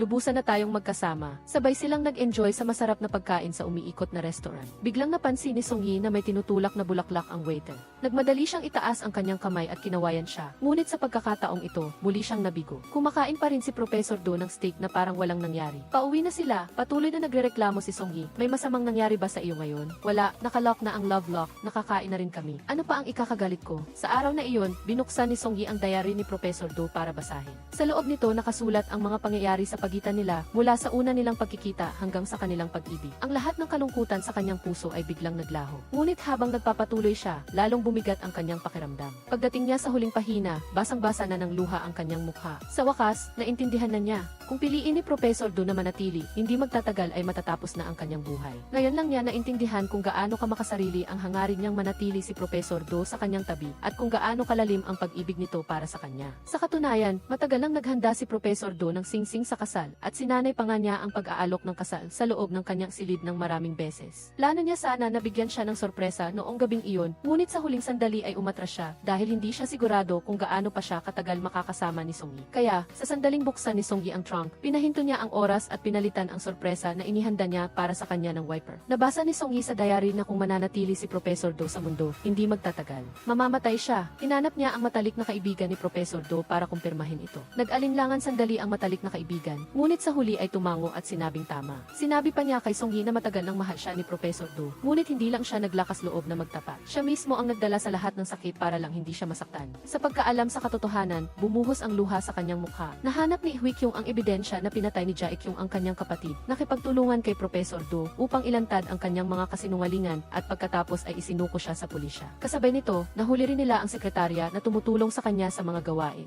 Nahaharap sa matibay na ebidensya, hindi na makapagsisinungaling pa si Jae Kyung. Inakala nila na matatapos na ang lahat dito, ngunit biglang nagpakita si Jae Kyung ng isang masamang ngiti. Nalaman nilang inutusan pala niya ang isang mamamatay tao na gamitin ang pangalan ni Professor Do para ayain si Song Yi sa restaurant. Pagkatapos, nagdala ito ng isang bote ng laso na alak at kinuha ang telepono ni Song Yi. Itinulak ni Professor Do si Jae Kyung sa gitna ng maraming tao. Hindi na niya inalintana ang pagkabunyag ng kanyang pagkatao at ginamit ang kanyang kakaibang kakayahan upang mag-teleport papunta sa restaurant. Ngunit nainom na ni Song Yi ang laso na alak. Nang akmang tatayo na siya, bigla siyang nawalan ng malay. Sa harap ng maraming tao, ginamit ni Professor Do ang kanyang kakaibang kakayahan upang dalhin si Song Yi diretso sa ospital. Ngunit sa oras na iyon, wala ang doktor. Galit na nagtanong si Professor Do sa kanila. Gusto lang niyang mailigtas si Song Yi sa lalong madaling panahon. Hindi niya inalintana ang kanyang pagiging alien. Ginamit niya ang kanyang kakaibang kakayahan upang linisin ang loob ni Song Yi. Sa kabutihang palad, hindi nakamamatay ang dami ng laso na nainom ni Song Yi, kaya nakaligtas siya. Sa oras na iyon, maraming mamamahayag ang nakapaligid sa kanilang dalawa. Ang daming tao, ang ingay. Pumunta tayo sa lugar na walang tao. Sang-ayon ako sa iyo. Sa ganitong paraan, biglang nawala si Professor Do kasama siya sa harap ng lahat. Pumunta sila sa isang malayong maliit na isla. Dito, silang dalawa lang. Kahit na magulo ang mundo sa labas, tahimik at payapa pa rin ang kanilang mundo. Kung mananatili ka sa planetang ito, gusto ko rin manatili dito. Kung gusto mong umalis sa planetang ito, handa rin akong sumama sa iyo. Ang taos-pusong pagtatapat ni Song Yi ay lubos na ikinatuwa ni Professor Do. Natatakot siyang bigla na lang mawala si Professor Do, kaya direkta niyang sinabi ang kanyang nararamdaman. Kahit na bumalik pa ang oras, pipiliin pa rin niyang mahalin ito tulad ngayon. Magkasama silang kumain at pinag-usapan kung ilang anak ang gusto nilang magkaroon sa hinaharap. Maraming litrato si Song Yi na kinunan nilang dalawa. Gusto niyang ingatan ang bawat sandali kasama nito. Magkatabi silang nakaupo sa tabi ng dagat sa harap ng isang bonfire. Kinanta ni Professor Do ang isang love song para kay Song Yi. Ang malinaw na boses ay umalinggaw sa buong kalangitan sa gabi. Inilabas ni Professor Do ang sing-sing na matagal na niyang inihanda at lumuhod upang mag-propose kay Song Yi. Bagamat hindi ito isang romantikong proposal, masaya na si Song Yi na kasama niya ang kanyang mahal. Naiyak si Song Yi sa tuwa. Ito ang pinakamasayang sandali sa kanyang buhay. Ngunit hindi nila maiiwasan ang realidad. Gusto niyang umalis si Professor Do sa mundo. Umalis ka na, bumalik ka na sa kung saan ka nabibilang. Para kay Song Yi, nagpasya na akong manatili sa tabi mo. Nagpasya na rin ako. Kung mamamatay ka sa tabi ko, hindi na ako mabubuhay ng mag-isa sa mundong ito. Basta't alam niyang may nag-i-exist sa isang lugar, masaya na siya. Hindi kailangang magkasama habang buhay upang mahalin ang isang tao. Pero posible na mayroon. Sa gabing ito, nahirapan silang matulog pareho. Pinag-usapan nila ang tungkol sa buhay at kamatayan. Si Professor Do, na nabuhay sa mundo ng mahigit 400 taon, ay nakakita na ng napakaraming paghihiwalay. Naiintindihan niya na walang sinuman ang nabubuhay upang mamatay. Ang pinakamahalagang bahagi ay ang proseso ng buhay. Kahit na nakatakda na ang wakas, handa siyang ipagpalit ang lahat para sa maikling panahong ito ng kaligayahan. Ginamit ni Professor Do ang kanyang kakaibang kakayahan upang dalhin si Song Yi pauwi. Nang makita ng pamilya ni Song Yi na biglang lumitaw ang kanilang anak at si Professor Do sa harap nila, nagulat sila. Doon lang sila naniwala na may superpower talaga si Professor Do. Seryosong sinabi ni Song Yi sa kanyang ina na si Professor Do ang lalaking mahal na mahal niya. Ang kaisa-isang tao na nagpatibok ng kanyang puso sa mundong ito. Nang makita ang pagiging matigas ng ulo ng kanyang anak, hindi na nagtanong pa ang kanyang ina. Naghanda na lang siya ng masarap na pagkain para sa buong pamilya. Ito ang unang pagkakataon na kumain si Professor Do sa isang pamilya at lubos siyang naligayahan. Ngunit ang kaligayahan ay panandalian lamang. Mayroon na lang siyang wala pang isang linggo bago siya umalis. Nang naghihilamos si Professor Do, bigla siyang nagkaroon ng sipon sa ilong. Ang tanawin ng kanyang pagkawala ay paulit-ulit na lumalabas sa kanyang isipan. Nahulog siya sa kama. Matagal na tumunog ang doorbell ni Song Yi, ngunit hindi niya ito binuksan. Pagpasok niya, napansin niya na unti-unting nalalanta ang mga halaman sa loob ng bahay. Bigla niyang naramdaman na baka si Professor Do ay nasa panganib. Nang makita si Professor Do na walang malay sa kama, lubos siyang natakot. Tinapik niya ang balikat nito at tinawag, ngunit wala itong reaksyon. Hindi na napigilan ni Song Yi ang pag-iyak at malakas na sinigaw ang pangalan ni Professor Do. Siguro, narinig ni Professor Do ang tawag ni Song Yi. Dahan-dahan siyang nagising. Sa huli, nagpasya pa rin si Song Yi na paalisin siya sa mundo dahil mas nakakatakot ang makitang namamatay ang mahal mo sa iyong tabi kaysa sa mawala ito. Ngunit hindi ba masakit para kay Professor Do? Sa mahabang panahon, paano kung naaalala niya ito? Di ba't marami na tayong litrato? Hindi ba pwedeng dalhin mo ang mga iyon? Kapag naaalala kita dito, titingnan ko ang mga litrato mo. Makikinig ako sa kanta na kinanta mo. Palagi kitang maaalala at ganoon ka rin sana. Sa isang linggo bago siya umalis, nagkaroon sila ng payapang mga araw na magkasama. Kumain sila, nanood ng pelikula at naglaro ng baraha. Ngunit ngayong araw, hindi sinasadyang nag-teleport si Professor Do sa gitna ng kalsada. Nakaupo siya sa isang bench sa parke, nanginginig sa lamig. Dali-dali siyang dinalhan ng tuwalya at damit ng matalik niyang kaibigan. Alam niyang malapit nang umalis si Professor Do at labis siyang nalulungkot. Dito sila unang nagkita at si Professor Do ang nagligtas sa kanya noon. Maaari bang makipagkamay ako sa iyo ng 100 beses? Ayaw ko talaga na makita kang umalis. Baka matawa ka sa sasabihin ko. Pero ganyan talaga ang nararamdaman ng mga magulang na maghahatid sa kanilang anak sa malayong lugar. Sa mahigit 100 taon na kanilang pagkakaibigan, hindi lang sila matalik na magkaibigan, kundi parang ama na rin si Lawyer Jiang, na palaging nasa tabi ng walang muwang na anak. Sinabi ni Professor Do na baka kailangan nilang magpaalam na ngayon, dahil baka pagdating ng oras na iyon, wala na silang pagkakataon na magpaalam sa isa't isa. Sa pagkakataong ito, hindi na makapagsalita ang matalik na kaibigan dahil sa pag-iyak. Hindi na rin napigilan ni Professor Do ang mapaluha. Pagdating niya sa bahay, puno ito ng mga kandila at bulaklak. Sinabi ni Song Yi na ikakasal na sila ngayon at pagkatapos ay binigyan niya ito ng isang is. Sabi niya, buksan niya lang iyon kapag naaalala niya ito. Tumingin siya sa kanya na may pagmamahal. Mahal kita, Do Min John. Kahit na mas matagal ka pang mabuhay kaysa sa akin at baka malimutan mo ako sa hinaharap. Sana ay matandaan ni Professor Do na mahal siya. Hindi niya alam na maraming beses na pinahinto ni Professor Do ang oras para para lang masabi ang mahal kita. Ang mahal kita na hindi kailanman narinig ni Song-yi, ngunit palagi itong nasa puso ni Professor Do, mahal kita para kay Song-yi, mahal kita. Sa loob ng Aces Go ay may video ni Song-yi na sumasayaw. Sa video, naiyak siya habang nagpo-propose kay Professor Do, Dominjon, gusto mo bang pakasalan ako? Tumingin si Professor Do sa kanyang mga kamay na unti-unting nagiging transparent, alam niyang malapit na ang oras ng paghihiwalay. Tinitingnan niya si Song-yi na nagdarasal sa tabi niya. Nararamdaman ang pagmamahal sa buong paligid. Ngunit hindi niya masabi ang paalam. Matagal siyang naghanda, ngunit sa huli, ang paalam ay naging mga pangaral. Malamig, huwag magsuot ng masyadong manipis na damit, huwag magkasakit, huwag magbasa ng mga masasamang chismis online, huwag kumanta ng mag-isa hanggang sa maiyak, huwag kumain ng mag-isa. Tinago ni Song-yi ang sakit, hindi siya naglakas loob na tumingin sa kanya. Sinabi ni Professor Do na huwag siyang maging tanga, na huwag tumingala sa kalangitan at hulaan kung nasaan siya. Araw-araw, titingin ako sa mundo kung nasaan ka. Pag-ikot niya, nawala na si Professor Do, ang naiwan na lang ay ang mga alaala nila.